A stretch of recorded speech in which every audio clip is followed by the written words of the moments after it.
Assalamu alaikum everyone. Welcome to Conversations with Fahim B.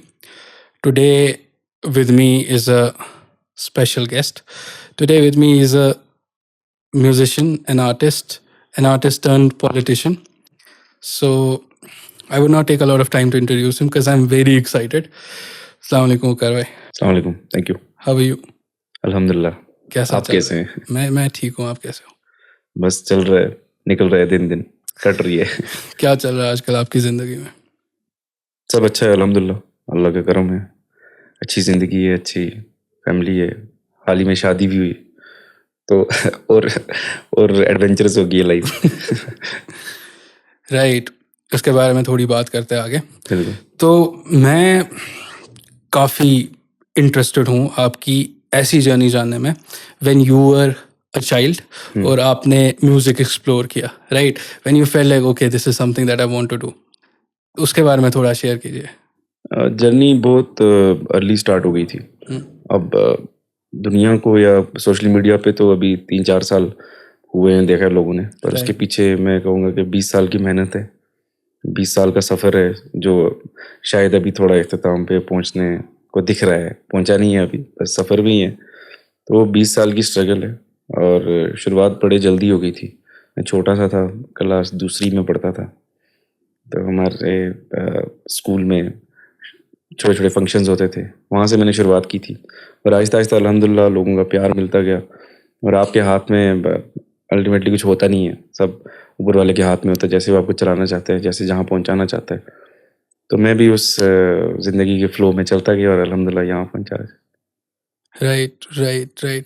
तो लेकिन थोड़ा सा एक बार मैं डीप जाना चाहता हूँ, कोई ऐसा दिन विच यू रिमेंबर जब आप अकेले गा रहे थे और यू फेल लाइक कि ये तो this is something that I want to do? ऐसे बहुत सारे मौके आए हैं जहाँ पे महसूस हुआ कि आप इसमें बेहतर कर सकते हो। कोई ऐसी याददाश्त मुझे अभी याद नहीं आ रही, बट ऐसे बहुत सारे मोमेंट्स आए और मैंने जैसे पहले भी ज़िक्र किया कि आपके हाथ में कुछ नहीं होता, तो जैसा आपको ऊपर वाला चला रहा है आप चलते रहते हो। Right right right. वकार भाई, अपनी स्कूलिंग के बारे में थोड़ा बताइए। मेरी स्कूलिंग यहीं शहर श्रीनगर से ही हुई है। मैं पुलिस पब्लिक स्कूल, एक स्कूल है यहाँ बिबना में, वहाँ पढ़ा है मैंने। तो पूरी सारी स्कूलिंग मेरी वहीं से हुई है। फर्स्ट क्लास में घुसा था, 12वीं में निकला। अच्छा। हाँ, तो आप ऐसा समझेंगे आधी ज़िंदगी तो मैंने वहीं गुजारी है। राइट। तो स्कूल में मैं पढ़ने में तो ठीक ठाक था, एवरेज था, शरारती बहुत था, लेकिन प्यारा ही बड़ा था मैं। तो टीचर्स को बहुत प्यारा लगता था मैं। अब वजह शायद ये हो सकती है कि मैं थोड़ा शरारती भी था और साथ साथ में जो म्यूज़िक का जो एक नाम जुड़ा हुआ था उस वजह से भी। तो स्कूल लाइफ बड़ी अच्छी गई और मैं तो हमेशा मिस करता हूँ और कभी ऐसा सोचता भी हूँ कि मैं कभी कभी मुझे मौका मिल जाए फिर से स्कूल जाऊँ एक बार, वो अपने दोस्तों के साथ, अपने टीचर्स के साथ एक मौका मिले, क्योंकि आप तब आपका जहन उस लेवल पे डेवलप नहीं हुआ होता है, आप बहुत छोटे होते हो। तो कुछ ऐसी चीज़ें होती हैं जो आप शायद नहीं करना चाहते या करना चाहते हो आप कर नहीं पाते। तो एक बार वो दोबारा अगर मौका मिलता तो मैं पक्का स्कूल जाना चाहता हूँ। Okay. Now, as you told me, you take music as only commercials, right? You don't sort of, I mean, it's a spiritual journey. I would differ from there, but अभी as in commercially as well, you're very successful, right? आपके dates नहीं मिल पा रहे लोगों को, जो कि मैं सुनने में आ रहा है काफ़ी। एंड अभी मैंने सुनने में नहीं आ रहा है, मैंने बस अभी सुना आपको फ़ोन पे बोलते हो किसी को कि डेट नहीं है मेरे पास, right? So I want to talk about it a little bit. देखिए, अपने अप्स और डाउन्स के बारे में बताइए प्लीज। देखिए जब मैंने शुरुआत की थी तो मैंने भी यही जहन में यही ख्याल थे जैसे आपके हैं कि एक स्पिरिचुअल जर्नी है, इसमें सुकून है, पर ऐसा कुछ नहीं है। म्यूज़िक में कैसे सुकून हो सकता है? ये एक बिजनेस है, आप एक सर्विस देते हो, आपको पैसा मिलता है, दैट्स इट, और कुछ नहीं है। तो जैसे आप इसको कमर्शियली देख रहे हो, तो कमर्शियल में हाईज एंड लोज बता दीजिए। एक आर्टिस्ट का एक हाई पॉइंट आता है और डाउनफॉल भी आ जाता है। देखिए, हाई पॉइंट आर्टिस्ट का तो वही हो सकता है कि उसके साथ कितने लोग जुड़े हुए हैं, कितने लोग उसको फॉलो कर रहे हैं, उसको सुन रहे हैं। पैसे से मुझे नहीं लगता नापा तोला जा सकता है। आप फ़तेह अली खान साहब की बात कर लो, उनके साथ कितने लोग जुड़े हुए हैं। अभी तक वो उनको इस वफात हुए मुझे लगता है 10 से 20 साल हो गए, जी। फिर भी इतने सारे लोग जुड़े हुए हैं और तब शायद इतना पैसा भी नहीं होता था। तो वो मेरी नज़र में बड़े आर्टिस्ट हैं एज़ कम्पेयर टू जो आज के इस दौर के आर्टिस्ट हैं, शायद ज़्यादा पैसा कमाते हैं, लेकिन मेरी नज़र में वो बड़े आर्टिस्ट हैं। तो पैसे से हम नहीं तोल सकते इस चीज़ को। Right, right. तो can you sing for us a bit? I charge, you pay me, I will sing. Will pay you after the मैंने कहा पॉडकास्ट। नहीं, ये बिल्कुल कमर्शियल जर्नी है, स्पिरिचुअल नहीं है, but I will sing for you. Please. एक दुआ है नसीबा, वो मैंने उसको रीमेक किया है उस गाने का और मुझे बड़ी पसंद है वो, तो मैं वो एक लाइन सुनाता हूँ आपको। नसीबा खोल दे मेरा, मदद कर मेरी अल्लाह, नसीबा खोल दे मेरा, मदद कर मेरी अल्लाह, तू जिनू चावे देवे, ए मर्जी तेरी अल्लाह, तू जिनू चावे देवे, ए मर्जी तेरी अल्लाह, नसीबा खोल दे मेरा। Thank you. Thank you. Waqar भाई, पोइट्री और म्यूजिक कितना कोरिलेट करता है? मैं तो ये कहूँगा कि दोनों एक साथ चलते हैं पैरेलल, क्योंकि पोइट्री नहीं होगी तो म्यूज़िक कैसे होगा। आपके कुछ फेवरेट कोट्स?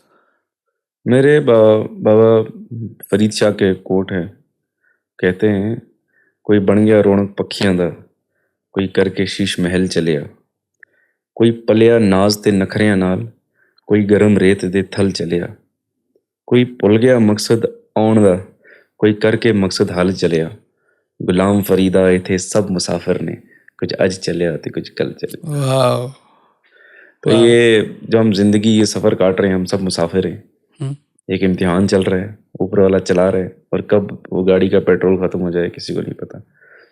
तो इसलिए खुश रहें और कोशिश करें कि खुश रखें, किसी का दिल ना तोड़ें। एक और बुल्ले शाह कहते हैं कि टा दे मस्जिद टा दे मंदिर, टा दे जो कुछ टहना है, एक बंदे दा दिल ना टाई, रब दिलां विच रहिंदा है। तो हमने ना मस्जिद और मंदिर को नो डाउट आपने देना है, वो मकाम तो देना ही है, लेकिन उनसे भी बड़ा मकाम किसी के दिल का है।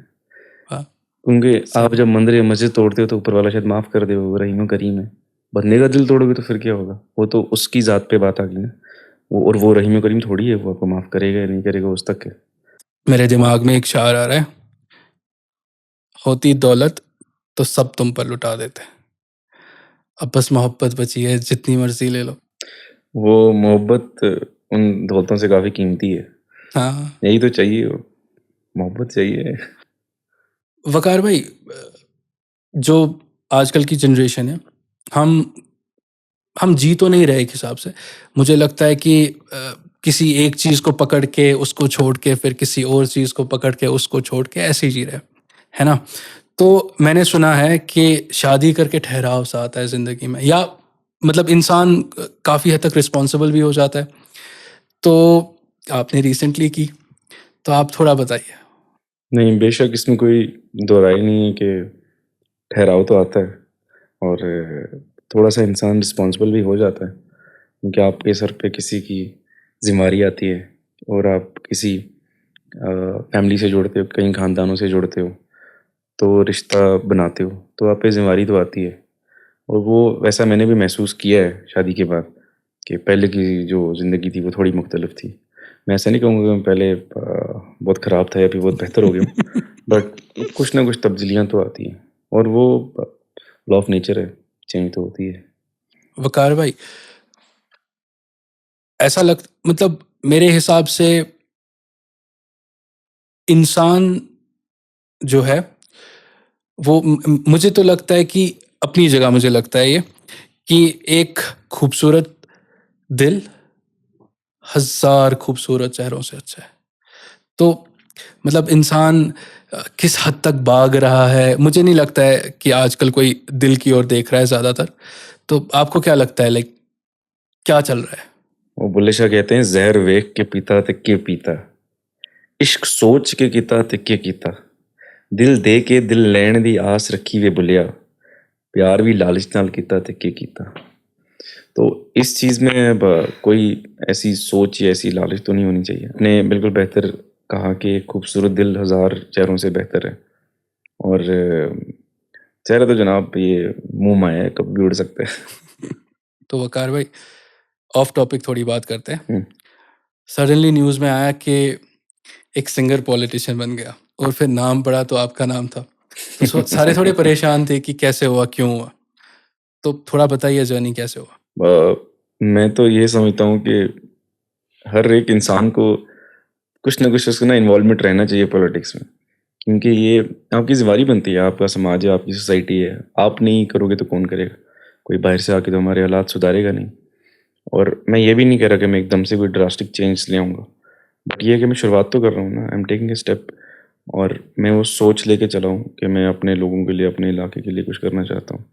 और मैं जिस इलाके से हूँ, वहाँ अभी हाल ही में नेटवर्क आया है, 3, 4 या 5 साल पहले। आप आज अगर यहाँ पे शहर में बात करते हैं तो हम बोलते हैं जी हमें हमें ऐसा घर चाहिए, ऐसा इलाका चाहिए जहाँ वाईफ़ाई चलता हो, हाँ, जहाँ अमेज़न की डिलीवरी हो, जहाँ स्विगी की डिलीवरी हो। जी। और हमारे वहाँ हम ये चाहते हैं जनाब बस रोड, पानी मिल जाए। तो उस इलाके को रिप्रेज़ेंट करता हूँ मैं। हमें मैं उन लोगों के लिए आया हूँ, उन लोगों वो सोच लेके आया हूँ। अब और जैसा कि मैंने कहा कि हर एक इंसान को इसमें हिस्सा लेना चाहिए और ये आज से नहीं है, सदियों से चलता आ रहा है। हमारी पूरी इस्लामिक हिस्ट्री जो है पॉलिटिक्स पे बेस्ड है। तो ये पार्ट ऑफ लाइफ है और मैं एक कदम लिया है मैंने। देखते हैं कहाँ पहुँचते हैं। I wish you all the luck. Thank you. I hope जो आपने कहा वो सब सच हो। और काफ़ी शुक्रिया, ये छोटा-सा पॉड है और पर मतलब इतनी सारी बातें कि मैंने आपको कहा ना, मैं पहली बार यहाँ पे बैठ के कन्फ्यूज़ हो गया कि मैं कितना कुछ पूछूँ। एंड बट बहुत सारी बातें हैं, मेबी किसी दिन कहीं और, कहीं पे बिल्कुल, बाकी सारी बातें करेंगे। बेशक। पर काफ़ी शुक्रिया आप आए, आपने अपना वक़्त दिया। बहुत और शुक्रिया। कुछ आप एंड पे कुछ बताना चाहेंगे? मैं खुश रहो जनाब बस। खुश रहोगे तो सारी चीज़ें उसके इर्द-गिर्द घूमेंगी, खुद ही ठीक हो जाएँगी। वो आप खुश रहो, सजदे में रहो, सब बेहतर होगा। वो कहते हैं कि कुछ भी हो जाए, कुछ नहीं होता।